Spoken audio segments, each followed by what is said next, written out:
In a school committee vote of 6-1, with Paul Schlickman as the only holdout, Dr. Homan is slated to succeed Dr. Kathleen Bodie at the end of the current school year. Dr. Homan is quite humbled about the opportunity. I'm humbled and I'm excited about the work that's ahead. I'm mostly looking forward to concluding contract negotiations. That's sort of the stage we're in now, at which point it will be sort of officially official. And then I'm also really looking forward to working with Dr. Bodie on some of the transition planning. Dr. Homan is currently serving a 30-year as an assistant superintendent for Waltham Public Schools. Prior, she worked as an administrator of educational technology integration for 3 years for Waltham Public Schools, and she was a digital learning specialist for Boston Public Schools. Dr. Homan is coming in during a complex phase of the AHS rebuild project. I asked her about what challenges and opportunities lie in front of her and what she thinks about the situation. Arlington's project is very complex in that it's on site with the existing high school. That will bring challenges because it means that we'll have to be pretty nimble about moving students around the building. I'll have to learn what all of those phases are throughout the transition process and how they're thinking about moving students through the building during each phase of the construction. And that will require a lot of flexibility, I imagine. But it's an opportunity for the kids to sort of watch the process happen, to learn about what it means to build a new high school.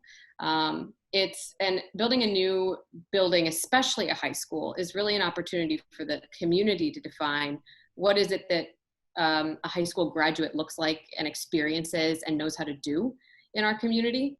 Dr. Homan is no stranger to high school rebuilds. Waltham is getting a new one too, slated to open at the same time as Arlington's. Another challenge she anticipates is dealing with growing diverse populations, which is an issue she tackled in Waltham as well. So I know it's on the minds of the Arlington community, and it's one of those things that I really feel very passionately about, have worked a lot on in Waltham. Something that one big challenge in education right now is having more educators of color in the workforce. And so that's something I've tackled in Waltham and look forward to working with and learning about what the Arlington schools have already done and doing more of, so that we can have a diverse teaching force to meet the needs of our diverse students.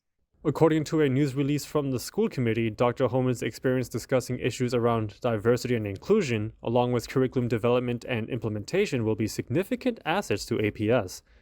Other detailed explanations were provided by the school committee in their November 24th meeting. I believe that she will be able to communicate to us a vision for Arlington that is developed to leverage the considerable strengths of our existing administration, faculty, and staff and move us forward.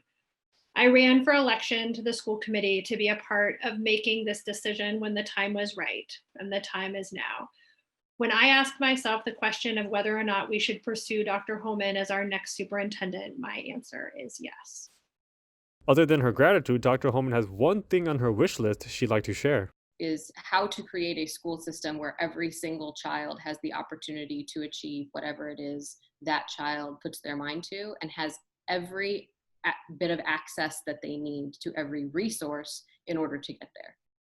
Dr. Homan is expected to start her tenure by July 2021. She will be stepping in for the retiring Kathleen Bodie, who has been leading Arlington Public Schools since 2008. During her tenure, Dr. Bodie brought forth the AHS rebuild project, oversaw the reopening of the Thompson Elementary School, and dealt with explosive enrollment increases. According to the school committee, the district benefited tremendously from her stability in leadership.